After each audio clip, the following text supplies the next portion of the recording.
If we consider the darkest wizards in history, two names rise above the rest: Gellert Grindelwald and Lord Voldemort. And depending on the time period, both of these dark wizards brought the wizarding world to its knees at one point or another. Grindelwald through manipulation and ideology, Voldemort through fear and destruction. Both men were brilliant, ruthless, and obsessed with power, and while both of their tyrannical regimes eventually fell at the hands of the good guys, I do often wonder what could have happened if they had teamed up. I mean, Voldemort and Grindelwald together? That's probably an unstoppable duo, even for Team Dumbledore. And it's not like this couldn't have happened, because their timelines did overlap. Grindelwald was still alive during both of Voldemort's rises to power, the First and Second Wizarding Wars. But somehow, during both of these occasions, he failed to bring Grindelwald on board. He freed Death Eaters and recruited dark witches, wizards, and creatures from around the globe. He built a massive army of followers. But for some reason, Grindelwald, who is arguably one of the most dangerous magical minds in history, was left alone to rot in Nurmengard. So my question is, why didn't they ever team up? And more specifically, why didn't Voldemort try to recruit him? Let's dive into it. But before we continue, a quick word from today's paid partner, BetterHelp. Growing up, I always imagined life would follow this very clear path, sort of like getting your Hogwarts letter, being sorted into your house, and following your destiny from there. But the truth is, life, real life, is so much messier than that, and I'm sure many of you have had the same realization. Progressing through life and building something, whether it's a career, relationship, or simply a better understanding of yourself, can be incredibly rewarding, but it can also come with a lot of uncertainty and pressure. In the wizarding world, a wand helps focus your magic, and a Marauder's map shows you where to go. But in real life, we don't get those kinds of tools. So when the path forward feels unclear or overwhelming, therapy can be that guiding tool, helping you organize your thoughts, understand your emotions, and make meaningful progress. BetterHelp is on a mission to make starting therapy easier. A therapist will listen, ask questions, and help you see things from new perspectives, kind of like a pensive, but without the swirly memories. They can give you the tools and techniques to make real, positive changes in your life, whether you're battling burnout, identity shifts, or the occasional existential crisis that feels a bit like facing a boggart in the mirror. To get started, just fill out a brief questionnaire and BetterHelp will match you with a credentialed therapist. And if it's not the right fit, you can switch anytime at no extra cost. BetterHelp is the paid partner of this video, and if you want to give therapy a try, go to betterhelp.com/HarryPotterTheory. That link will also get you 10% off your first month. Again, that's betterhelp.com/HarryPotterTheory. It's the first line in the description. Even in the wizarding world, asking for help isn't weakness, it's courage. Hey everyone, welcome to another installment of Harry Potter Theory. For a decent chunk of the early 20th century, the name Grindelwald sent shivers down the spines of witches and wizards across the globe. He was a visionary turned tyrant, a dark wizard who didn't just crave power, but a complete reordering of the magical world. Under the banner of the greater good, Grindelwald led a brutal campaign across Europe, leaving behind a legacy of fear and fanaticism. But in the year 1945, Grindelwald's dreams of establishing a new world order for the greater good came crashing down when he was finally confronted and defeated by Albus Dumbledore. Their legendary duel, described by Alpheus Doge as one of the greatest duels of all time, marked the end of Grindelwald's decades-long reign of terror, and though Dumbledore ended up the victor, as well as the new rightful owner of the Elder Wand, he notably spared Grindelwald's life. And instead of sending him to Azkaban, Grindelwald was instead imprisoned in Nurmengard, the very fortress he had constructed to house those who opposed him. The canon explanation is that Grindelwald was imprisoned in Nurmengard over Azkaban because of his ties to Austria, but I'm not entirely convinced this was the only reason. I think he was imprisoned there under the pretense of cruel irony, having to sit in the topmost prison cell of his own prison for the remainder of his existence, staring at the same walls that he built to house his own enemies. And for the better part of 53 years, Grindelwald sat alone in his cell, isolated, forgotten, and with virtually no human contact. That is, until Voldemort came calling. By the year 1998, Voldemort had become entirely consumed by his quest for the fabled Elder Wand. Convinced that it held the power to finally destroy Harry Potter, he began tracing the wand's dark and violent history.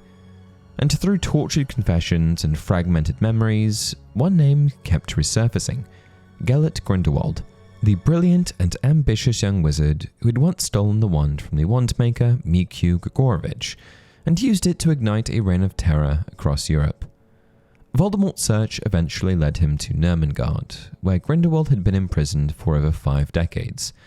But despite being just a shadow of the dark wizard he once was, Grindelwald was still defiant. Voldemort came seeking answers. He demanded the wand, but instead of giving him what he wanted, Grindelwald chose to lie, and instead claimed that he never possessed the Elder Wand. Grindelwald originally stole the wand from wandmaker Mikhail Grigorovich in his youth. He believed it would help him bring about a new magical world order, one where wizards ruled over muggles for the greater good. And true to his goal, Grindelwald was able to use the wand to launch a reign of terror across Europe that lasted decades. That is, until he was defeated by Dumbledore and the wand's allegiance shifted. For the next 50 years, the Elder Wand sat quietly in Dumbledore's possession. But when Dumbledore was disarmed by Draco Malfoy, its loyalty passed, first to Draco and later to Harry, who disarmed Draco himself. Unbeknownst to Voldemort, the wand no longer belonged to the one he assumed, Severus Snape. And Grindelwald, he knew that. But instead of revealing the truth, he chose to resist. And I think that this interaction in particular gives us a lot of insights into why this particular partnership could have never possibly worked. On paper, it almost feels like Grindelwald should have helped Voldemort. After all, the two shared quite a bit in common. Both were extraordinarily gifted, heavily leveraged the dark arts to achieve their ends, and believed in a world where witches and wizards reigned supreme over muggles. But in many other ways, they were completely different. And at the heart of their divide were deep ideological and personal differences that made any alliance between Grindelwald and Voldemort virtually impossible. Grindelwald cloaked his darkness in idealism. He preached about the greater good, rallying followers not just through fear, but through belief. Belief in a better world shaped by magical superiority. His goal was to establish a new magical order, one in which wizards would rule over muggles, not out of hatred, but under the belief that it was their responsibility to lead. Grindelwald saw this as necessary for achieving what he called the greater good, a world where magical dominance would, in his eyes, ensure a better future for all. He envisioned a future of structured dominance, where magical governance replaced Muggle institutions, and the secrecy of the wizarding world was no longer needed. And he was manipulative, yes, but also charismatic, philosophical, and at times even restrained, convincing others that the ends justified the means. Voldemort, on the other hand, had no such mask. He didn't aspire to change the world. He wanted to control it. There was no higher vision, no ideology behind his cruelty. He craved power for its own sake, raw, eternal, and unquestioned. And his rise on both occasions was built on destruction, not reform. His goal wasn't to rule in place of Muggle governments, but to exist above all systems, feared and obeyed by all. So even though they were both dark wizards who sought supremacy, their goals were shaped by entirely different worldviews. And this certainly isn't the only area where they differed, or the only reason they never teamed up. Even if their goals had aligned, Voldemort's insane ego would have made any genuine alliance impossible. He demanded absolute loyalty and viewed himself as the pinnacle of magical power, someone who could not and should not be rivaled. So I can imagine the idea of sharing influence, especially with a once great wizard like Grindelwald, would have been intolerable to him. In Voldemort's eyes, there could only ever be one Dark Lord, and Grindelwald, despite his fall from power, still carried immense symbolic weight. He had followers, a legacy, and a kind of ideological charisma that Voldemort simply lacked. To bring Grindelwald into his ranks would have been to invite a rival, someone who might split loyalties or question his rule, and that was something Voldemort could never allow. Even his most trusted Death Eaters were kept in line through fear and cruelty, not respect. A man like Grindelwald, who inspired belief, not just obedience, would have been a threat to that fragile order.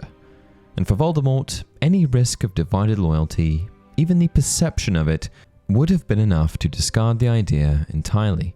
Grindelwald's past partnership with Dumbledore, on the other hand, suggests that he may have worked alongside another powerful figure if their visions aligned. But Voldemort, I don't think he would have accepted anything less than total dominance. Another reason this partnership would have never worked is made abundantly clear in the one and only interaction we witness between them. By the time Voldemort visits Ermengarde, Grindelwald has already been defeated, fair and square, and is now serving out his sentence in silence. But more than that, he seems to have accepted his fate. Grindelwald was more than powerful enough to escape Ermengarde, especially in a 5-decade time period. But he never left, and that's because he didn't want to leave. It's my personal belief that after losing to Dumbledore fair and square, Grindelwald simply accepted his penance. It's also possible that, after being defeated and imprisoned, he may have finally understood that what he had always done in the pursuit of achieving the greater good was not necessarily the right course of action. Grindelwald may have been an evil dark wizard, but he always rationalized his own behavior because he felt that what he was doing was best for wizard kind as a whole. He didn't blindly seek out power for no reason, like Voldemort. And so, Grindelwald stayed in Ermengarde to contemplate the decisions that he had made during his life and pay his penance. And he ended up spending 53 years of his life there before eventually being murdered by Voldemort. The emaciated figure stirred beneath its thin blanket and rolled over toward him, eyes opening in a skull of a face. The frail man sat up, great sunken eyes fixed upon him, upon Voldemort, and then he smiled. Most of his teeth were gone. "So, you have come. I thought you would, one day. But your journey was pointless. I never had it. You lie." As Harry spoke, his scar burned worse than ever, and for a few seconds he looked down, not upon the Wandmaker, but on another man who was just as old, just as thin, but laughing scornfully. "Kill me then, Voldemort. I welcome death, but my death will not bring you what you seek. There is so much you do not understand." He felt Voldemort's fury, but as Hermione screamed again, he shut it out, returning to the cellar and the horror of his own present. At once, Harry's scar felt as though it had split open again. His true surroundings vanished. He was Voldemort, and the skeletal wizard before him was laughing toothlessly at him. He was enraged at the summons he felt. He had warned them. He had told them to summon him for nothing less than Potter. "Kill me then," demanded the old man. "You will not win. You cannot win. That wand will never, ever be yours." And Voldemort's fury broke. A burst of green light filled the prison room, and the frail old body was lifted from its hard bed and then fell back, lifeless, and Voldemort returned to the window, his wrath barely controllable. Despite facing the most formidable dark wizard in history, and the only dark wizard more powerful and dangerous than himself while being defenseless, Grindelwald still refused to divulge the whereabouts of the Elder Wand. And I think that this was partially due to his loyalty to Dumbledore. Being imprisoned for so many years had changed Grindelwald. Decades of isolation, stripped of power, followers, and influence, had forced him to confront the reality of what he'd done, and who he'd become. By the time Voldemort stood before him, Grindelwald was no longer the fiery revolutionary who had once dreamed of reshaping the world. He was older, wiser, humbled by defeat, and haunted by the consequences of his actions. I suspect that in Voldemort, Grindelwald saw a reflection of his own misguided younger self. And so, in his final moments, he didn't just resist Voldemort out of pride, he acted on two fronts. First, as an old man seeking penance for the damage he had caused, and second, as a final protector of the very world he'd once tried to dominate. Their very brief exchange reveals a Grindelwald who, in his old age, had gained a level of perspective and remorse, something Voldemort was incapable of understanding. And I think that it speaks volumes about why the two dark wizards could never truly have stood side by side. And so ultimately, their paths were never meant to diverge in this way. Voldemort never sought Grindelwald's help because he didn't believe he needed it. By the time he rose to power, he saw himself as the apex of magical evolution, immortal, unstoppable, and unrivaled. The very idea of reaching out to another powerful dark wizard, particularly one who had already been publicly defeated, would have felt beneath him. His obsession with control and dominance also wouldn't have left any room for shared power or rival influence. Grindelwald, despite his fallen status, still carried weight.